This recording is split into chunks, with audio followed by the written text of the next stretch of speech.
Every moment in life has the potential to be phenomenal. At Amy Boyle Photography, we specialize in capturing those moments, whether it's for your business, a milestone event, or a personal portrait. As the host of the Speaking of Phenomenal podcast, I know the power of storytelling, and I bring that same passion to my photography. Let's create images that celebrate who you are and what you stand for.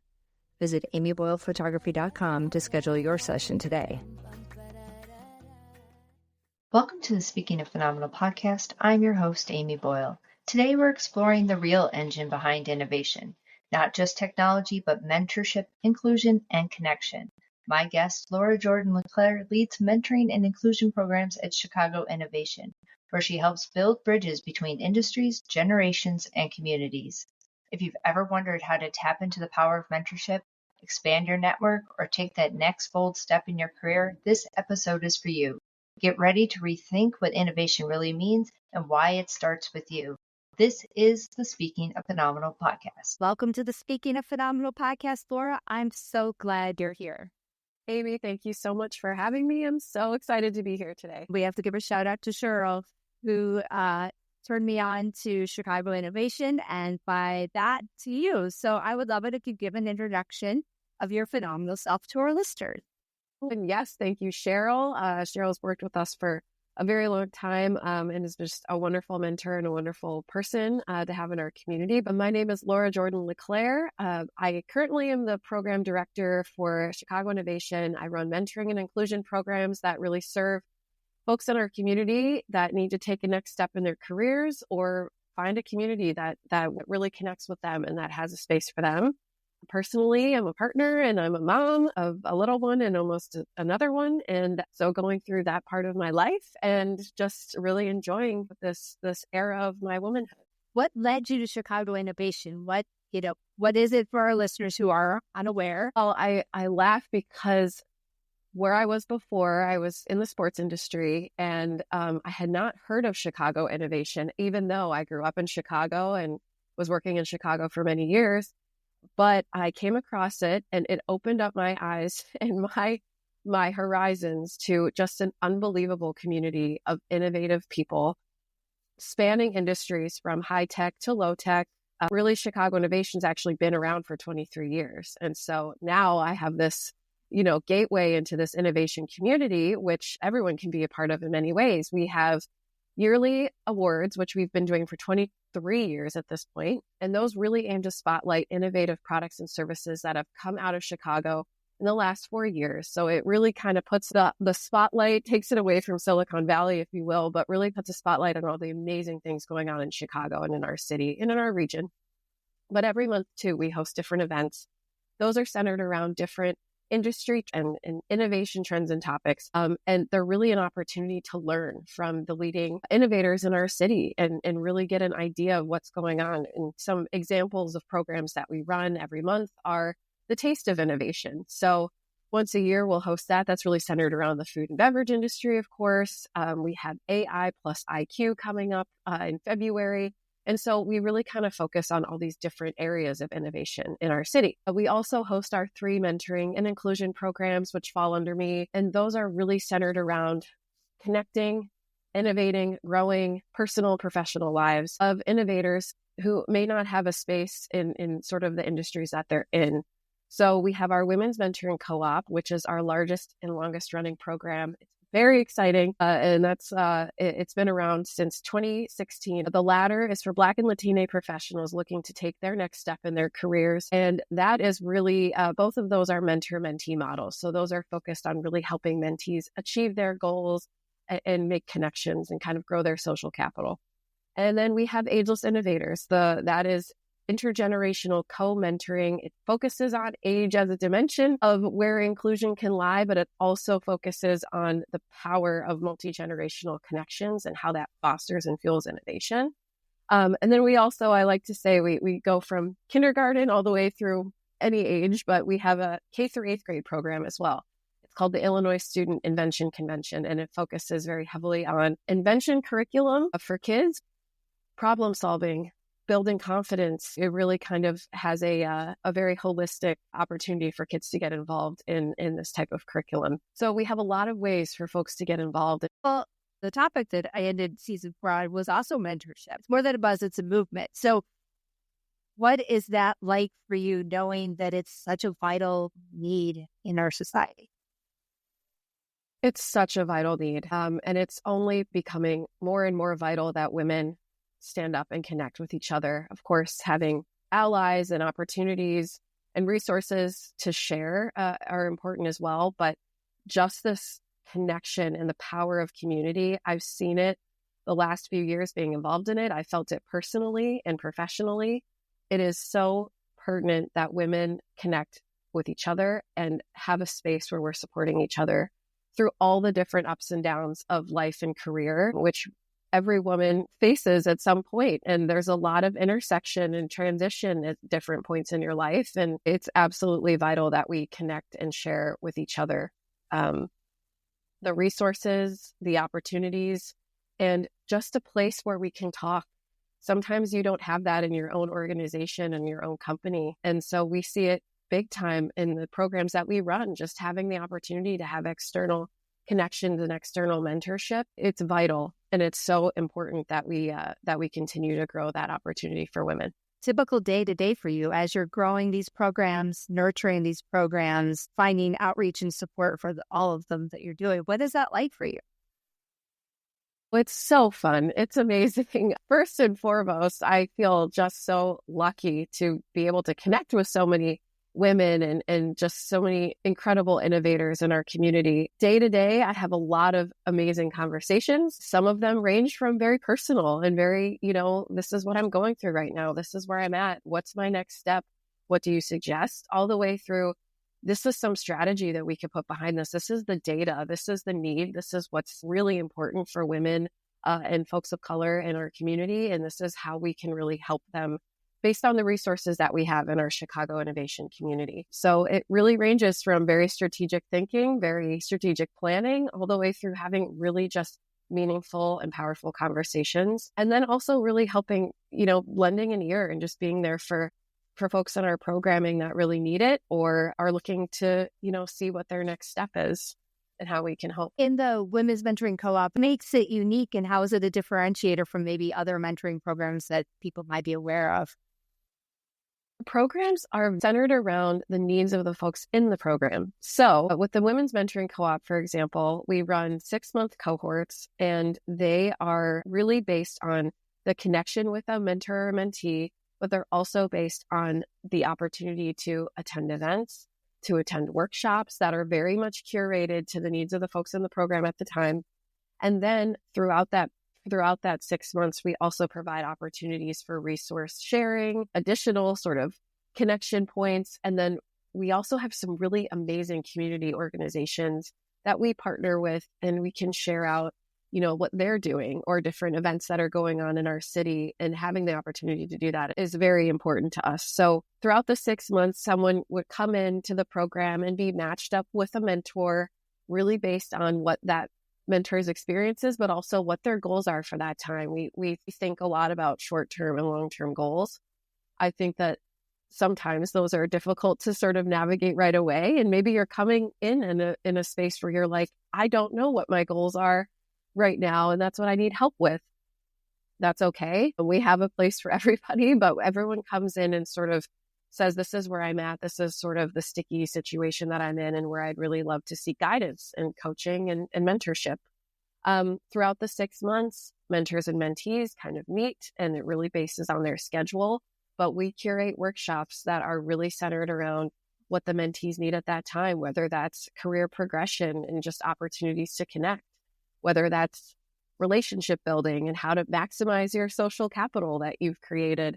And so throughout the 6 months, we create these different opportunities, but we also really want to help folks get ingrained in the Chicago innovation community, but also connecting with our other organizational partners, which is really wonderful to have the opportunity to do that. But I think what makes Chicago Innovation very special is that our mission and vision is that to educate, connect, and celebrate all innovators, and to do that by creating an environment where everybody feels included and that all innovators are celebrated. And we really run at the intersection of innovation and inclusion. That is really wonderful. We see people from all different ages, all different points of their career or stages of their company that we're starting. And we also see people from all different industries represented in our Chicago community. And so it's a vibrant space. It's near and dear to the premise of the Speaking of Phenomenal podcast. Again, it's a celebrating. So often we work in these silos, and then the doubt can creep in, or imposter syndrome. And then just to have that extra person, whether it's your mentor or in the group situation, I can only imagine what the electricity is like in a room at an event where people are actually cheering you on and have your hands on your backs to help you go forward.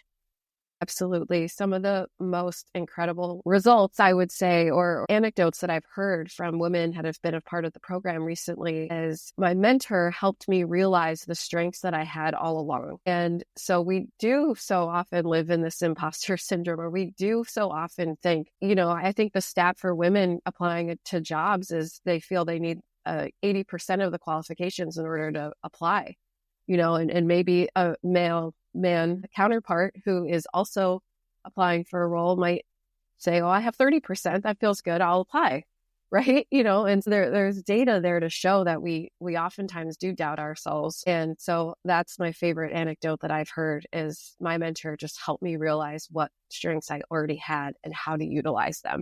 Just based on even that stat, the 80-30 of confidence level, if you will, for throwing your name even in the ring, in the hat. When there's some sort of resistance or hesitation to seek mentorship, what kind of advice would you give to someone who's unsure of where to begin or how to even utilize all the resources that are available? We'll be back after a quick break. Hey there, phenomenal listeners. It's Amy Boyle. If you're loving the stories and insights on the Speaking of Phenomenal podcast, please rate and review us on Apple Podcasts or Good Pods. Your 5-star reviews help us reach even more people and keep bringing you great content. Thank you so much for your support and being a part of our phenomenal community. Now back to the show.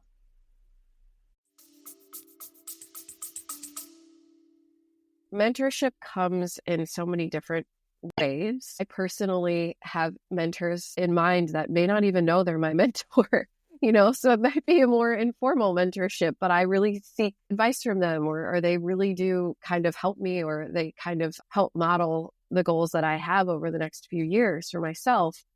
I think it's important to really identify your personal and professional values, particularly if your mentor will be someone that will help you professionally. And through that, I think that helps us navigate our search, if you will. It helps us really feel a connection with someone that they meet.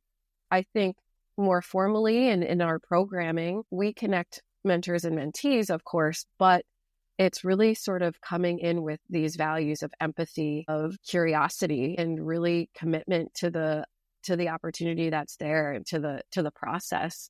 We run 6-month cohorts, but we see pairs that are still meeting 18 cohorts later, once a month or every quarter, and so connections can really be made there, particularly if you're willing to accept feedback and really kind of be there and be open to growth and that personal connection. But I also think it's important to have the vulnerability and sort of have the space where we feel empowered to share these things with each other. So I would say first identifying your values, and also going into spaces too where you want to be in. And there's always opportunities to do that, particularly monthly we host public events, but also there's different opportunities to sort of connect within our community as well and find spaces that feel right for you. I'm going to circle back to the very beginning. You said sometimes in your day-to-day, it might even just be having really deep, touching, emotional conversations with women in particular in this space. With our current climate and a lot of uncertainty about inclusion, what can we do as listeners to support our cohort in the workforce, in our friend group, to seek or help or shine light on opportunities that are available outside of a pure mentorship? Is there anything that you've seen come up in recent conversation that has helped put some people's minds at ease, or at least give a little bit more of a boost behind that? Oh, that's a really great question, Amy. Right now, particularly given the climate, given the uncertainty, as you mentioned, surrounding DEI, surrounding programming that might be funded, federally to underrepresented innovators in different industries. Absolutely. This is the time. The need is not going away. In fact, the need is increasing, particularly as we see layoffs happening. We see different workforce changes. Women and people of color are being most affected and have been most affected over the last few years. As we navigate these changes, we've seen opportunities for particularly women to question, is this the time where I start my passion project? Is this the time where I take that next step into something that I didn't think about before, or think that it was the time to do before? It's absolutely pertinent that we support each other. And I think considering your own connections and being able to connect those dots, that's been a powerful piece that I've seen and very impactful in not only our programming, but expands beyond that. There's so many spaces where I've seen women kind of come together and think, well, I may not have this personal experience, but I have a connection for you, and I'm excited to make that connection. And I think it's really about, let's utilize that. Let's be there for each other, and be open to doing that, because this is the time to do it. As we see a lot of transition and change, whether that was, necessarily chosen for us or not. But I do think that the opportunity is there, particularly if we're open to it, to connect with each other and really support each other in that way. 100% agree. And I've seen it myself as through this podcast and a few other work events in my life, or, things that have been going on for the last few years. The moment that you take out I'll age myself, the virtual Rolodex, that your contacts page, and you go, who can I put in contact with you?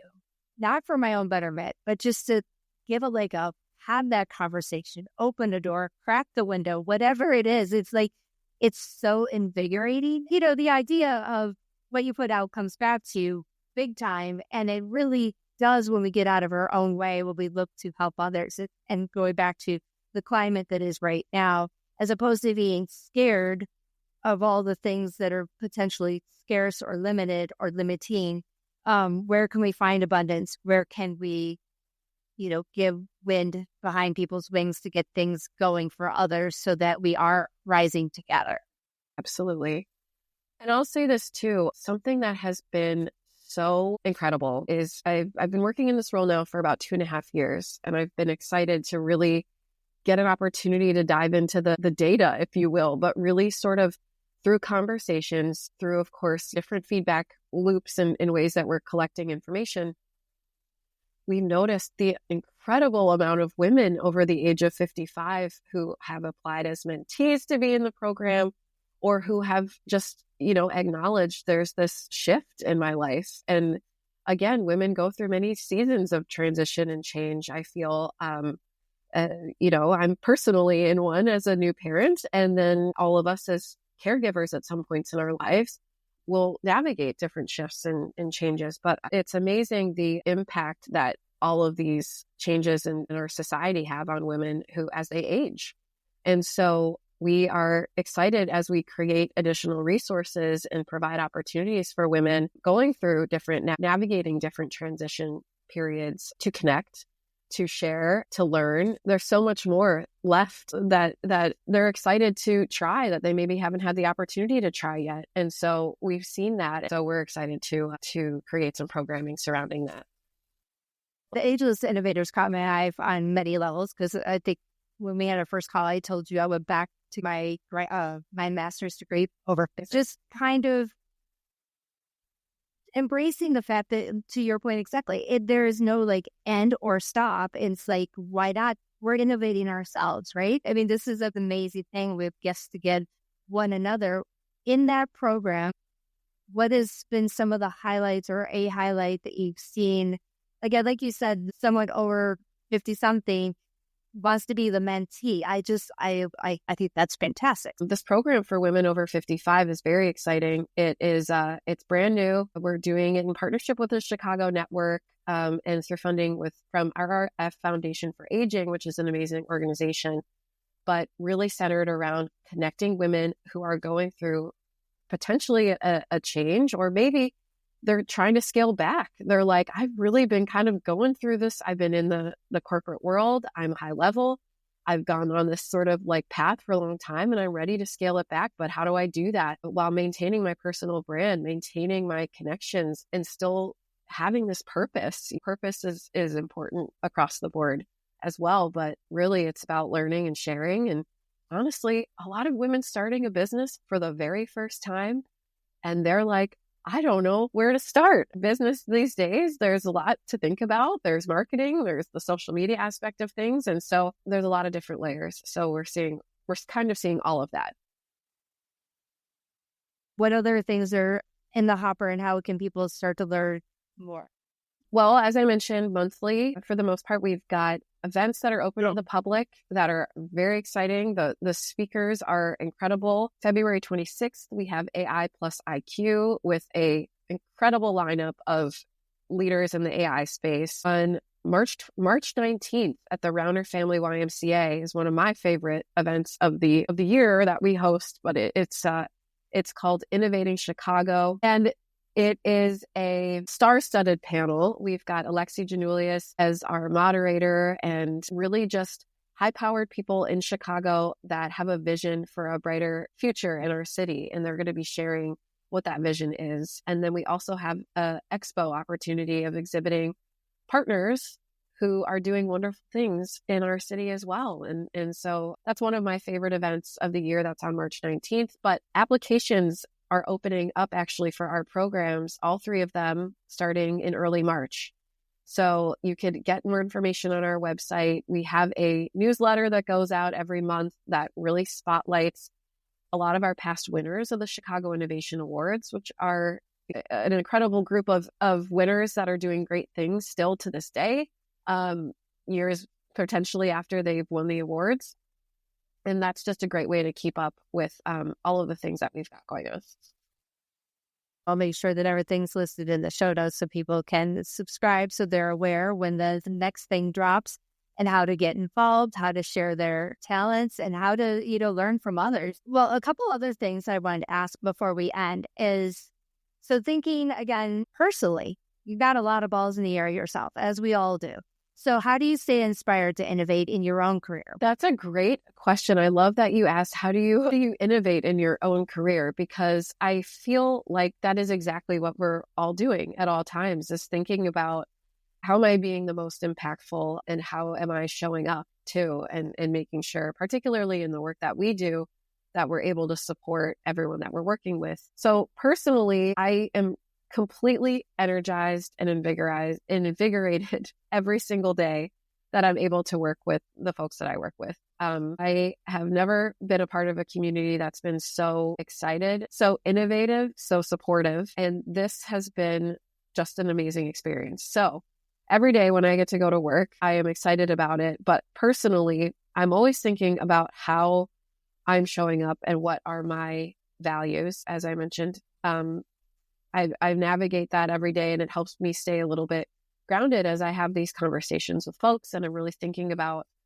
the impact that we're having. And as I navigate my personal seasons and changing and all the things like that, I think it's also important to think about, how do I want to show up at home as well? And what kind of woman do I want to be, or what kind of parent or partner do I want to be? And so I think about all that stuff a lot. And as long as I feel like my actions and what I'm doing is supporting the values that I have, I feel really good about it. And I can feel, that I've made an impact in sort of every area of my life. So, but as as I mentioned before, we're excited to take the information, the data that we have, and really think about ways that we could be supporting individuals in our community that need it the most. We've seen an exceptional amount of founders, as we mentioned, new founders that are looking to start a business, are interested in doing that in the last couple of years. And so that's an area where we really aim to support folks, and what kind of resources do we have at our disposals to do that? And so it's really thinking about where we could be the most impactful and address the most need. And then we'll just end out of, what does being phenomenal mean to you? I think phenomenal is living every day with a purpose, whatever that purpose is. I think it's connecting to your core values. I think it's taking a moment to think about what's important to you, and to soak in the moments that make you happy. And when you feel joy and when you feel that mindful rest and you're thinking, this is this beautiful moment right now, and you soak that in, it really, it changes and impacts your day. And so I love and I gravitate towards women that I feel are living very authentically in themselves and are perhaps navigating the stickiness of life, but also doing it in a way that represents exactly who they are and what makes them them. And so I would say someone who lives through their core values is someone I strive to be, and I find that to be a phenomenal characteristic. Everyone's answer is so true to themselves, and it's like this definition would go on for pages. And I'm starting to see this. I'm like, oh, where's that? How is that going to live on the blog or the website or whatever? Because it's so amazing. Everyone's subtle nuance just makes it even more phenomenal. It's just expansive, and it's really, really exciting. So thank you for that. This is wonderful. I mean, just being able to celebrate women. Women are incredible. We know this. I mean, they just are. We all need to give each other and ourselves a lot of credit. And I think it's a interesting world right now for sure, but I've never seen more supportive, connection making than I have seen in the last few weeks. And I'm still on a high from an event we hosted last week with one of our mentors, Christine Sandman Stone, was a little shout out, but just this space she created was it was so empowering and vibrant. And the personal anecdotes that were shared amongst people that have just met, but felt comfortable to do that. That is the type of stuff we need as women. And if you need to seek it out, there are spaces for that. And there's also, opportunities for programming and things coming up as well. Well, excellent. And again, my gratitude to Cheryl for introducing us. I have a feeling this is going to be the first of many conversations, hopefully more in real life. And we'll see how we can continue to listen, care, and support one another going forward. Thank you so much, Amy. This was wonderful. And yes, thank you, Cheryl Eskin. We appreciate it. Thank you for joining us on this episode of Speaking of Phenomenal. Be sure to subscribe, rate, review, and even share the podcast, as well as stay tuned for more inspiring conversations. Remember, each and every one of you is capable of extraordinary things. Until next time, take care and remember, you are phenomenal.